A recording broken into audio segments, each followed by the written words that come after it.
Hi, this is Tim Schwalk, producer on Heroes of Ruin in Space. Today I'm excited to show off my favorite character class in the game, the Architect.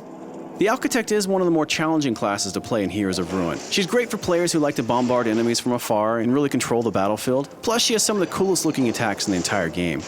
She does have less health though, and she doesn't have that same level of mobility as the Gunslinger. But if you don't mind playing keep away, and you like having a few tricks up your sleeve, the Architect may be the perfect class for you.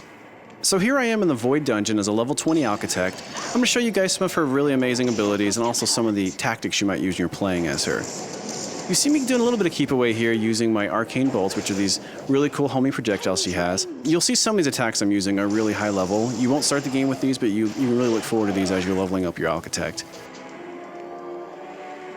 It looks like I'm about to dispatch a few mantids here. I'm of course in a solo game now, but as we all know, I could play with up to 3 more of my buddies in local or online multiplayer with voice chat. This is my Phalanx attack. This thing is amazing. It's one of my favorites to use. Okay, I'm also going to use up some of my buffs here. You see I just triggered the Energize, which gives me a lot of energy and a little bit of a speed boost as well. One really cool thing about the Architect that she benefits probably more than anyone else from is that I can switch my powers on the fly just by tapping the power icon on the lower screen.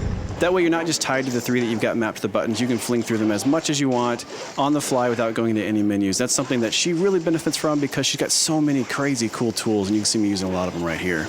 Now, as the Architect, you do need to be careful to manage your energy use. She goes through energy fast with these awesome moves, and you will have to rely on melee a little bit. But as soon as energy's back, I like to go back to some of my heavy hitters because they're just pretty cool. Great, so it looks like some loot is dropped over here. I want to clear out the area before grabbing it. If I wanted to, I could just go quick pick it up right now, but I like to examine it first, see if it's actually worth a spot in my inventory. Right now, you can see I'm on fire. These flame imps are no joke. Another cool thing is how some powers will evolve as you upgrade them, like my arcane bolts. You start with 2 of them, but by the end, you've got a swarm of them. It's pretty fun. Standing over fallen loot gives you a quick look at the stats of how it's going to change your character. Look good, so I picked it up. I'm going to go into my inventory screen and show you how that works. So I'm going to go down to torso pieces because I picked up a torso piece.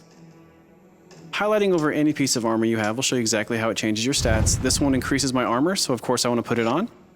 You do immediately see it appear on your character, which is very cool. And this shows you exactly how much customization there is in our game.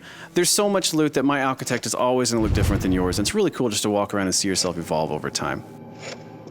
Before I go too much further, I'm going to stop here. I'm going to show you guys a skill tree and purchase a new power.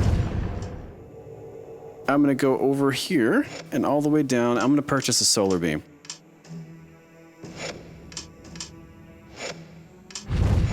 It says here the solar beam is a channeled blast of fiery power, which what Architect couldn't use that, so I'm going to go ahead and purchase that. Right here, guys, I'm going to give you a pro tip. Remember that all the powers in the game were created to complement each other. So what I'm doing is I'm throwing out the gravity bomb. What it does is it sucks all the enemies into one spot, stunning them, making them sitting ducks for my high-powered solar beam. Experiment to find other combos within her bag of tricks. Not only in Heroes of Ruin do we have really amazing enemies, we also have some pretty special mini-bosses and some really amazing end bosses. This is an example of one of our mini-bosses. This is the Blade Devil.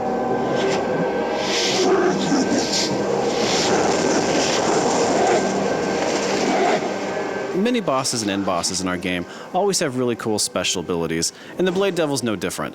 You can see here he's got those giant blades on his arms, and he'll do the spinning attack, and afterwards he'll be dizzy, giving you an opportunity to approach and attack him. Now, each of the special encounters in our game does require a different approach. As not to give anything away in this battle, we're actually going to jump to the end and show him defeated. We do have a lot of gameplay variety in Heroes of Ruin as well. You see a puzzle appear right here, but before that I want to come over here and show you that once you defeat a boss, you also get boss treasure, and who doesn't love treasure? This could be good. Nice, got some epic gear here. Fantastic. And I got some stuff for the Savage here I'm going to go ahead and sell.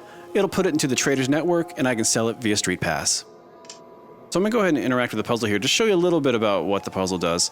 I'm not going to give away the solution, although it is randomized every time you play, as is much of our game. But just to show you a little bit of the variety we do have here in Heroes of Ruin, there are quite a few puzzles throughout the experience. Jump to the end and show it solved without giving anything away. Now that I've completed my quest here in the Soul Void, I'm headed back to Nexus to stock up on items, sell unwanted loot, and continue on my journey to find the cure for the curse on our founder Ataraxis.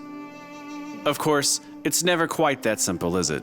It seems that all of our adventuring has caught the eye of an interested party.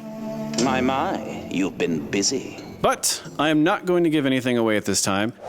Watch for Heroes of Ruin, coming soon exclusively to the Nintendo 3DS.